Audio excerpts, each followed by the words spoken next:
Bonjour, and welcome on the Gospel Spice podcast, where you are invited to taste and see that the Lord is good. Gospel Spice is your Christ-centered podcast, infused with in-depth biblical flavors and sprinkled with a dash of French culture to spice up your relationship with God. Here is your host, Stéphanie Roussel.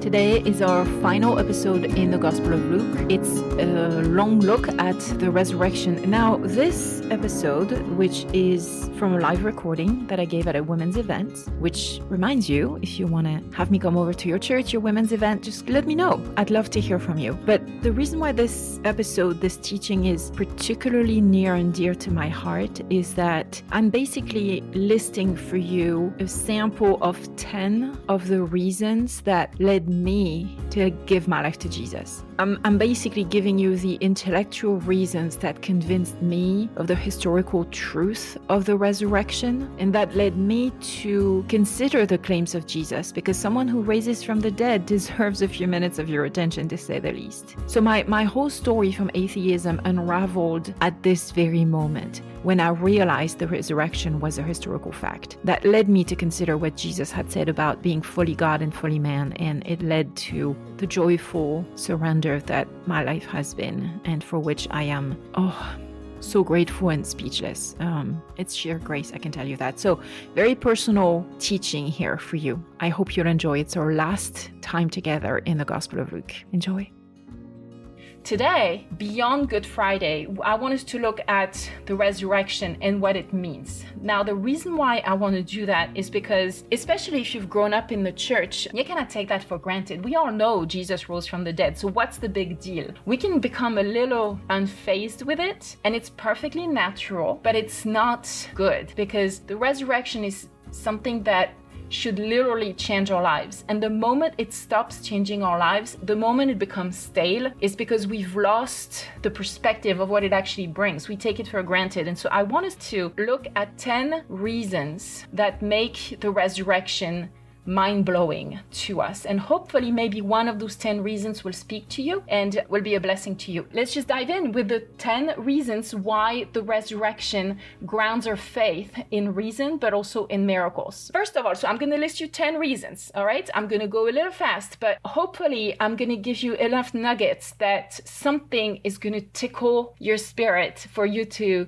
chew on that a little bit more, okay? So first of all, I want us to see why the resurrection cannot be a myth or a legend. A lot of people think, well, it's a good story, but what if it didn't really happen? Because people don't really resurrect from the dead. Maybe Jesus just resurrected spiritually from the dead. Maybe it's just a spiritual resurrection, not a bodily, physical resurrection. And what I would challenge you is that if that's what you think, then you're missing out, because Jesus resurrected bodily. His body physically resurrected, and that's a big deal. And we're going to look at why it's a big deal. Most religions talk about spiritual birth or resurrection, but it's not what Jesus promises. Jesus is practical and down to earth, and what he gives us is reality, foundational reality we can stand on. So how does he do that? Well, first reason I have for you is that the Easter Sunday whispers started in Jerusalem itself. It started in Jerusalem. Why does that matter? Well, because when you're out to invent a story, if that is what the disciples were out to do, as many of them have criticized them, of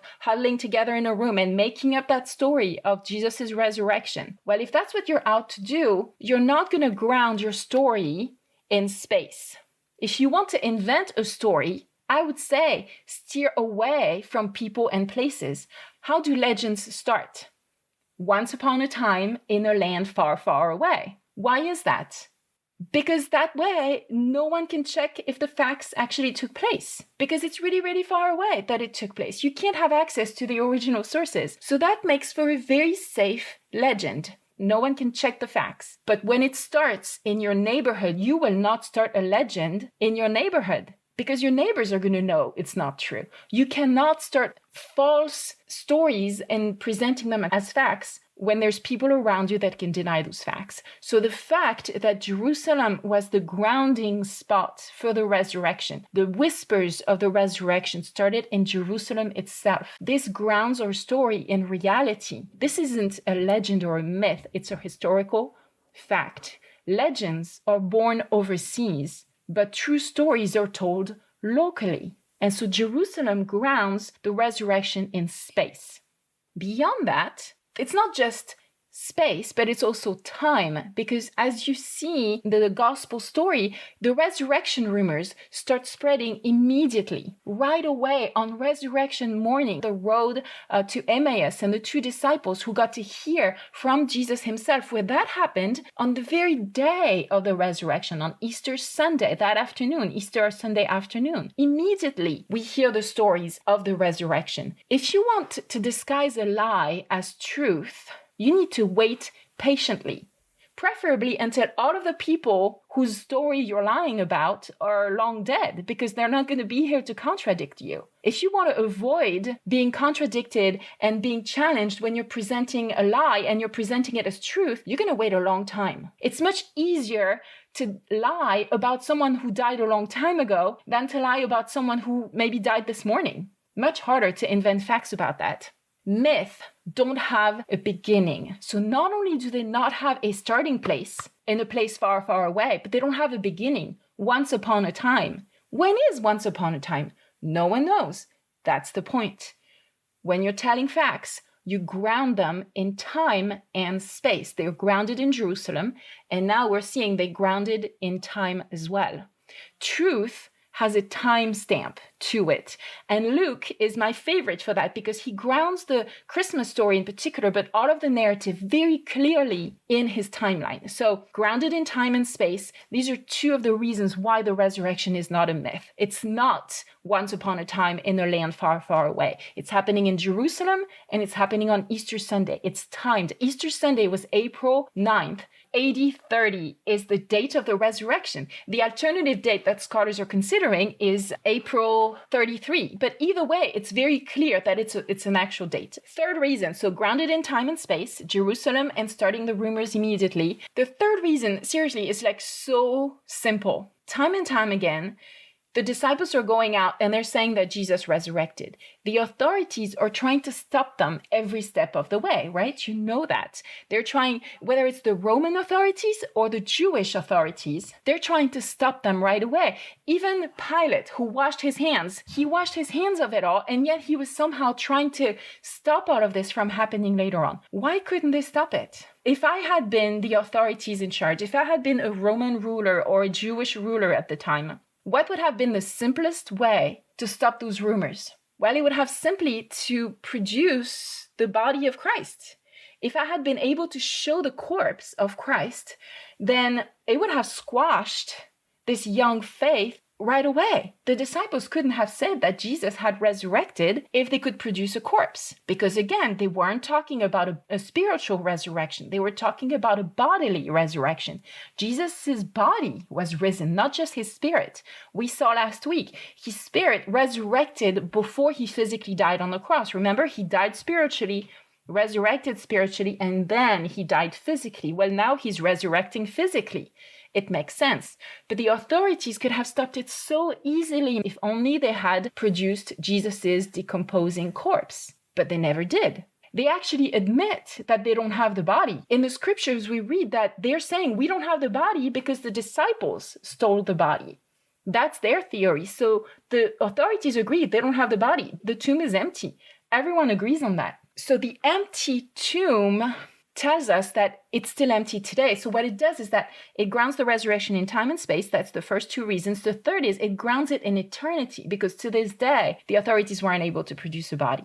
Now, talking about the disciples, I'm going one after the other. Okay, so we have 3 reasons. We're going to 10. I'm going fast. The fourth reason that we have is that those disciples, we're going to start looking at the authorities' accusation that the body of Christ was stolen by the disciples and they are manufacturing this entire narrative, all right? Do you know for a fact, are you absolutely convinced that this isn't a myth? If any part of you isn't utterly convinced that this is true fact, then this is really exciting for you, because that means you're going to discover a deeper level of intimacy with God as you become more and more aware that this is fact. So it's really exciting. If you're not fully convinced that the resurrection is fact, I'm excited for you, because you're in for a growth in your faith. Now, another reason we're going to start focusing on those disciples. Who were the disciples? Who were the first believers beyond the 12? And I'm including Paul in those 12, obviously not Judas. And then the early believers, who were they? Well, they were all Jewish, for starters, right? Not a single one of them were Gentiles. And they weren't just your regular run-of-the-mill Jewish people. They were devout Jewish people, especially Paul. Think about it. If you look back at the culture of Judaism, which is something I'm fascinated with, as you might know, by design, and since its inception with Moses, the Jewish faith was the most unlikely grounds for the rising of another religion like Christianity. It was very unlikely that Judaism would give rise to Christianity. Unless it's true, because the culture doesn't allow for the rise of another religion. Let me explain for a second. The Jews are very much like God. You know, when the Old Testament says that God is a jealous God, it's in a positive sense. He is caring for his people. He's protective. He is loving. That sense of jealousy. Well, the Jews are the same way with their faith. They're extremely protective of it. Remember how we talked about the fence and all of the commandments to protect their law. So they're very unlikely to go and just go about and start another religion. Their culture just doesn't allow for that. The other mind-boggling thing that they did, and that is for me the most incredible proof that they were willing to absorb the cultural shift of going from their ancestral Judaism to this brand new faith in Christ, is that they changed their most important day of the week, the Sabbath. They changed it from Saturday to Sunday. You don't change the day of your Sabbath when you are a practicing devout Jew. You just don't do that. Remember, there were 1,500 rules surrounding the Sabbath itself. Not a single one of them was saying you can't change it, because this was so obvious you could never change the Sabbath. The Sabbath was always on Saturday, from Friday evening to Saturday evening. And so you just would not change it. No one would ever come up with that unless there was a solid foundation for changing that day. And they changed to Sunday because it's the day that Christ rose from the dead. So in honor of the risen Lord, out of worship for him, they did the most fundamental shift in their culture. They switched their day of Sabbath from Saturday to Sunday. That is a radical embrace of Christ. And that shows that from the beginning, they were convinced that the resurrection was a reality. So reason number 5. Fast forward a few years for our dear apostles. They're getting older. They're getting persecuted. Life is not easy for them. And yet every single one of them, according to extra biblical sources, okay? Actually, the Bible doesn't really give us the details of how the 12 apostles and most of the early believers ended, how their life ended. But extra biblical sources from secular, non-Christian sources tell us that each of the 12 apostles died alone. It's significant that they died alone. It's significant because what that means is, do you remember that sect where the expression to drink the Kool-Aid came from? Because literally the leader of the sect had everyone fill up little cups with Kool-Aid that had poison in it. And all of them together drank the Kool-Aid. Thus the expression to drink the Kool-Aid. Well, you don't drink the Kool-Aid when you're by yourself. It takes other people that are peer pressuring you into doing something you don't really want to do, right? So if the disciples hadn't really wanted to die for their faith, they didn't have any of the other disciples that were pressuring them into martyrdom. Do you see that? They were all alone. There was no one telling them that they should die. No one was making them drink the Kool-Aid if that was a lie. Actually, it's the other way around. They were all killed, persecuted for their faith. All of them were surrounded by people that were opposing them and that were telling them all you need to do to live is to recant your faith in the risen Christ. So the peer pressure came not to make them die, but to prevent them from dying. And yet they chose to die and die alone. They faced peer pressure from their enemies, but enemies that wanted them to live by recanting, not enemies that would have been like a sect that would force them to die by drinking the Kool-Aid. Do you see what I'm saying? There's a huge difference there. They died alone, and they died without the support of their friends. However, they didn't die alone because they obviously had the support of Christ. And the martyr of Stephen shows us that very clearly. But do you see how they weren't drinking the Kool-Aid? Moreover, they died... You don't die for a lie. You've probably heard this before, but if the disciples had made up that story in the 30 or 40 years that followed the resurrection, if they huddled together to make up the story of the resurrection, they knew it was a lie. You don't die for a lie. We talked last week, I think, briefly about the fact that as mothers, I think we would willingly lay down our lives for our own children because we love them, because there's truth in our love. We wouldn't die for a lie. And the disciples died alone. You don't die alone without the support of your friends for a lie. You will only die for a lie if you're drinking the Kool-Aid, which they weren't doing. So nobody dies alone for a lie that they helped create. So that's a powerful way to see what the disciples' testimony is telling us today. Let's keep looking at those disciples one by one for a moment. The next reason, number 6, that I have for you is that we're going to look at Peter for a moment. You know that I have a soft spot for Peter because this man, he just, I can relate to him in so many ways, and he denied the Lord. Remember Peter, he denied Christ on Passover, so on Thursday night. Before that, Peter had been one of the 3 who had witnessed the transfiguration. Peter, James, and John had been taken up by Christ up on the mountain to witness the transfiguration of Christ. The transfiguration that Peter witnessed had not been enough to convince him of Jesus' identity. The proof of that is that at Passover, he denied him. You don't deny someone of whom you're convinced he is God. That means the transfiguration impressed Peter. He glimpsed at the glory of Christ beneath that veil of human flesh, and yet he still denied him later. It took the resurrection for Peter to make up his mind about who Christ really was.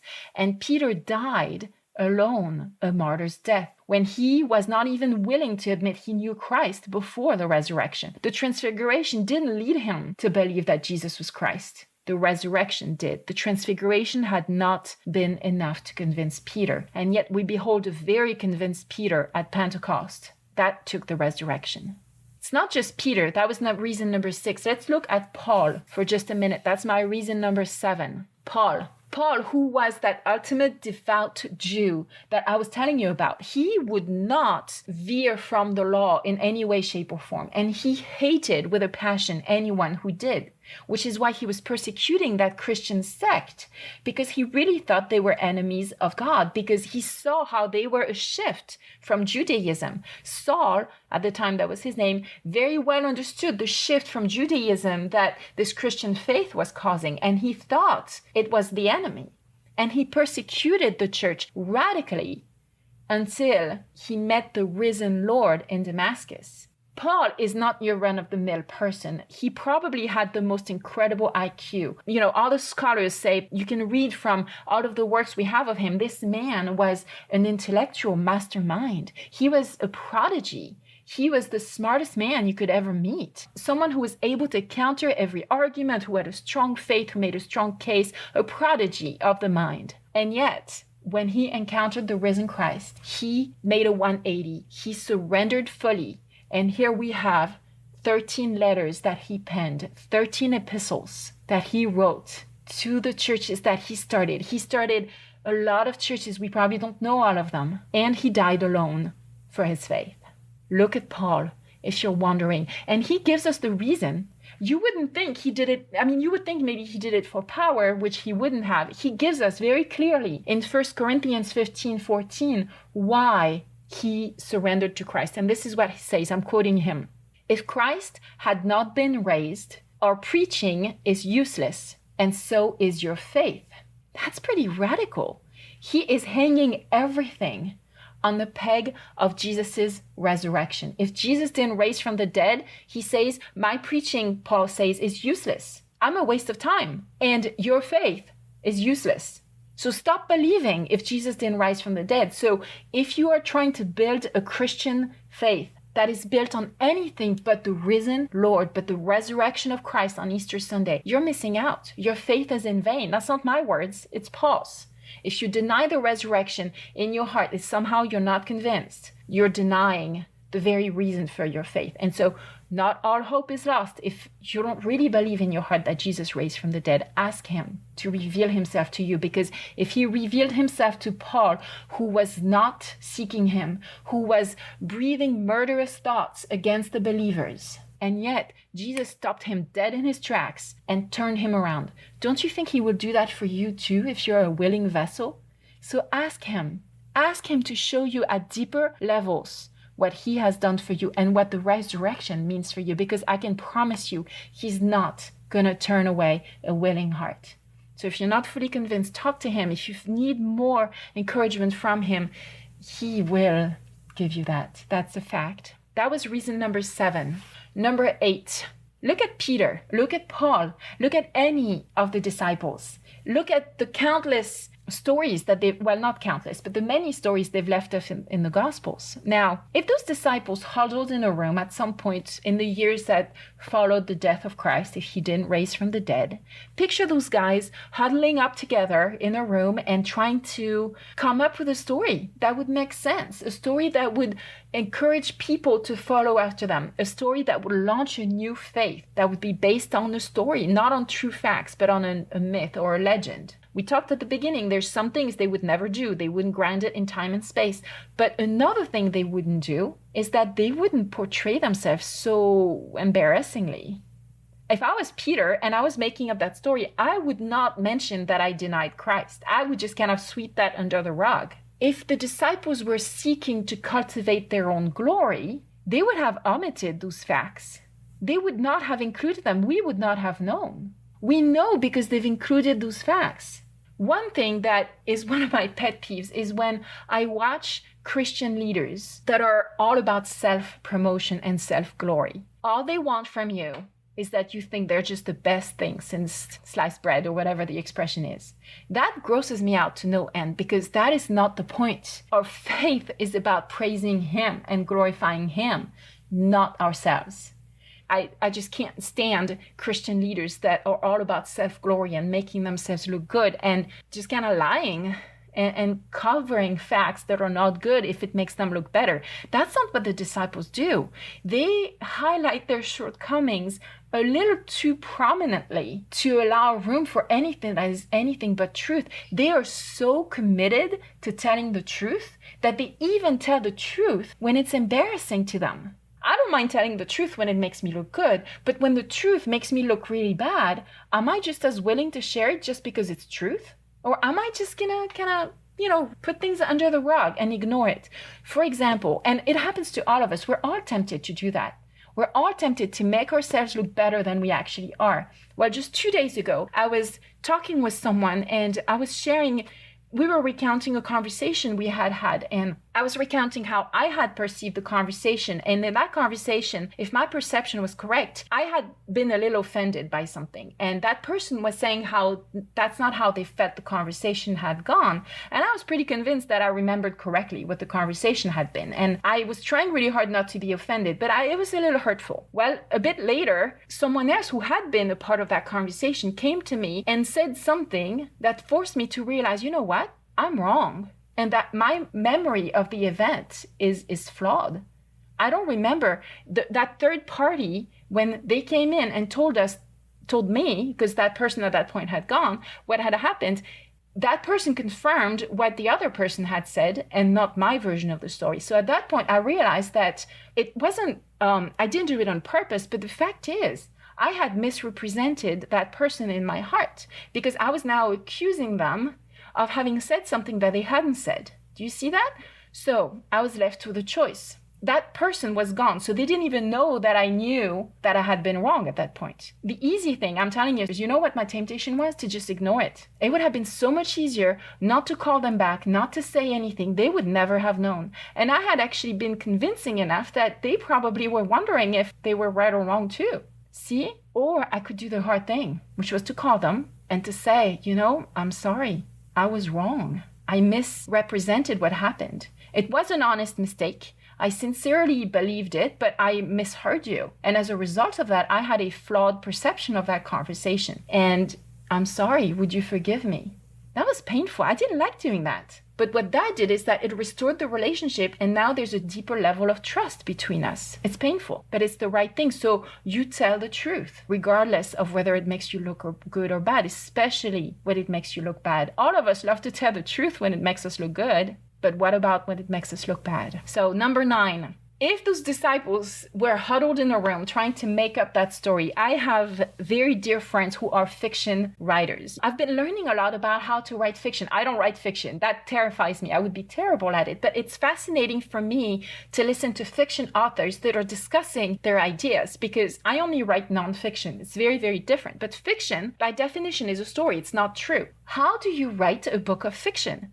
Well, first of all, you need to come up with a storyline as mythical and crazy as you want, or as realistic as you want, and then you create characters. But they're make-believe. They might be inspired from true people, but generally they're make-believe. How do you keep your characters straight in your head as you are writing the book? How do you remember that so-and-so has blue eyes in the first scene, so that by the end of the book, when you meet her again, she should still have blue eyes? Because if all of a sudden she has brown eyes, the reader is going to pick up on it, and you're not going to be credible. If at the beginning of the scene, that same woman with the blue eyes has a blue dress on, at the end of the same scene that you might be writing next week, she should still have the same blue dress on if it's the same scene. She shouldn't have a different dress. Little details like that. So I'm told that fiction writers, they keep character sheets, fact sheets, where they write everything about every single one of their characters, so they can go back to those fact sheets to make sure they've got all of their character traits in their heads, because they're all invented people. That means fiction writers are trying to avoid inconsistencies. When you're reading a book, if it's a fiction book, you as a reader will be extremely critical if they don't match up all of those stories. So that's why fiction stories are always extremely cohesive and consistent, because the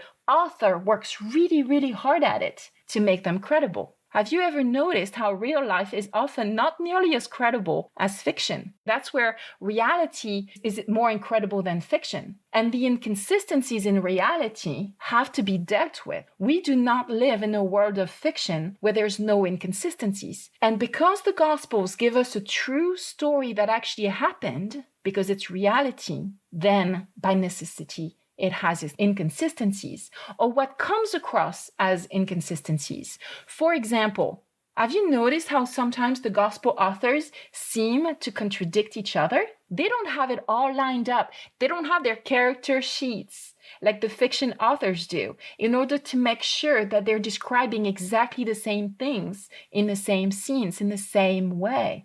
Gail again was telling me one day she was writing a book, but there was a twist, because there were other authors who were writing other books in the same series. She was writing the first book, and then someone else was writing the second book, and someone the third, and someone the fourth. But those 4 books were actually going to be published pretty much at the same time, and they were one continuous story.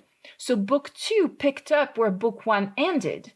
But the author of book 2 was beginning to write book 2 at the same time that she was beginning to write book 1. She hadn't written the end of book 1 where book 2 was supposed to pick up. That's really hard to do. How did they do that? Well, they worked out the entire plot line and all of the characters ahead of time. So then when they started writing, they knew exactly who was doing what and when. Again, the gospel authors did not do that. That's why we have those, what seems to be inconsistencies. Judges, even today, if at a trial, all of the witnesses give the same story in exactly the same way, the judges are going to be a little wondering if there's any kind of collusion happening. One of the rules that the Sanhedrin was following is that if every single one of the 71 Sanhedrin members who were at the trial of Christ, they may not all have been there. We probably think that Joseph of Arimathea or Nicodemus weren't there, but they needed at least 23. Okay, 23 Sanhedrin members were the minimum in order to conduct a trial.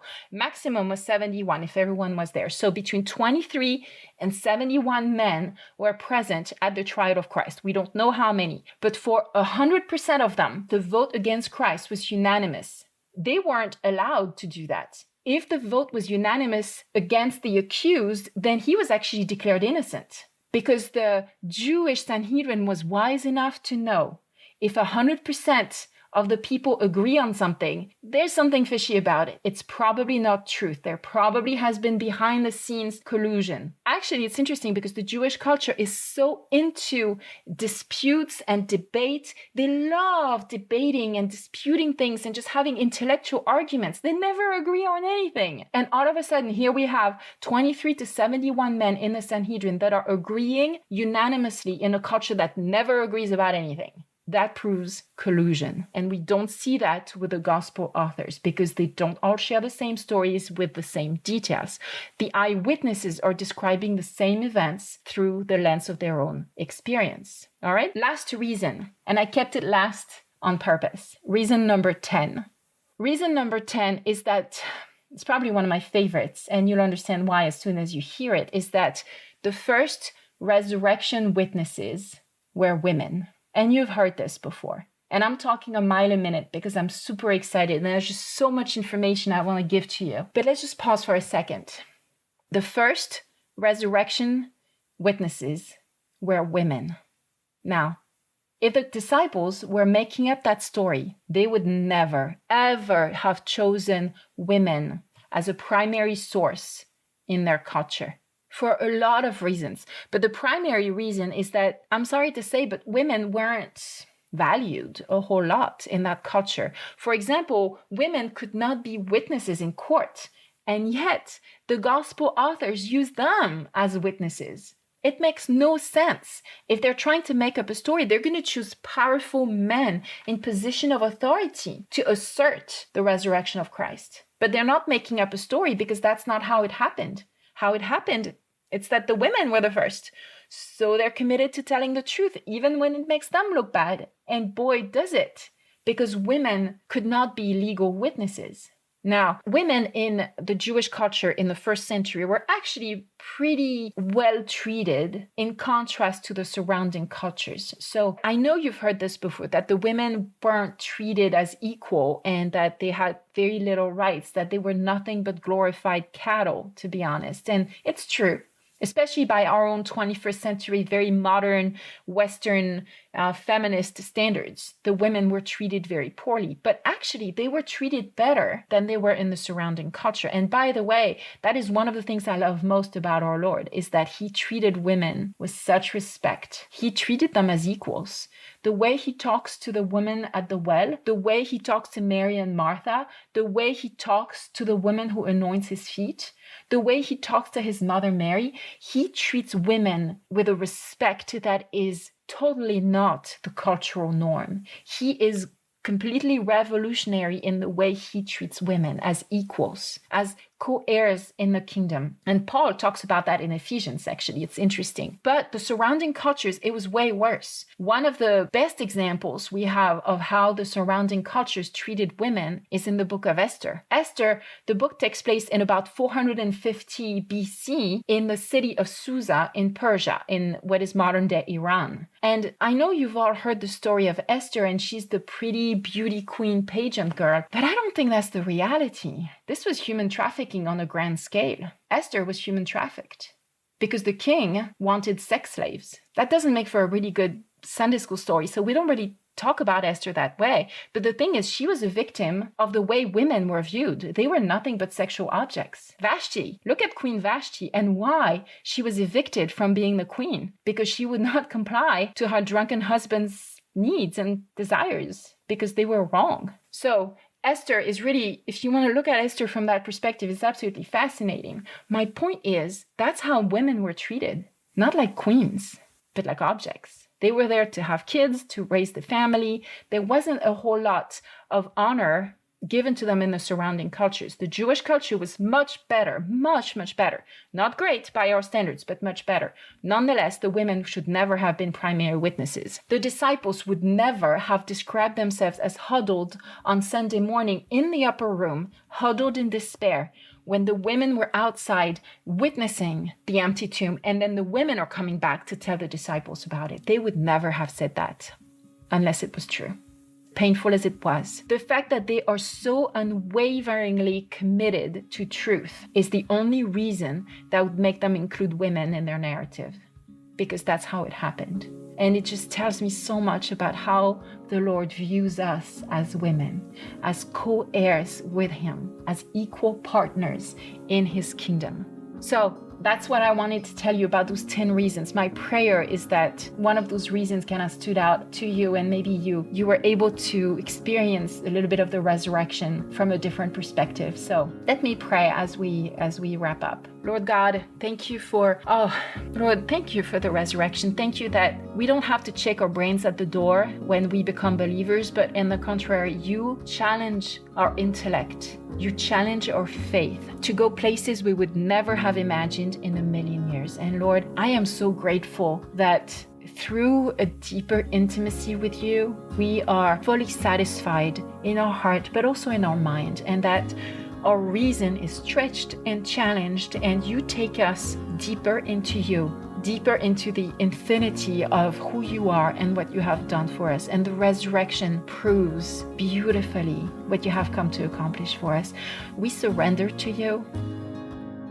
Lord, I want you to own me completely. The places that I've held back, the places where I've not allowed you to be the risen Lord, please come in. Allow me to believe at a deeper level. Allow me to have a faith that is grounded in reason and in miracles both. Thank you, precious Jesus. Amen. Hi, Jonah here. Thank you for being part of the Gospel Spice family. If you've enjoyed this episode, you will love receiving our newsletter. It contains value-packed free gifts and rich content each month. It's at gospelspice.com/sign-up. There is always something new and exciting happening around here, and I don't want you to miss out. Sign up at gospelspice.com/sign-up. Did you know Gospel Spice has a YouTube channel? There's exclusive content there too, so join Gospel Spice on YouTube. Also, please give us a star rating and a comment on your podcast listening app. Your reviews actually really do make a difference to help others discover and experience Gospel Spice. As always, we are praying for you. You can confidentially email us your prayer requests and praise items at the email address contact@gospelspice.com. It's our privilege to pray for you. So, I'll leave you with 4 things to do. Please pick one and do it at your convenience. 1. Sign up on our website for our newsletter to receive gifts you're going to love. 2. Find us on YouTube and see what content we've put together to help you grow closer to Jesus. 3. Rate Gospel Spice on your listening app. It's one of the easiest ways to share the gospel. And finally, 4. Tell us how we can pray for you. Merci.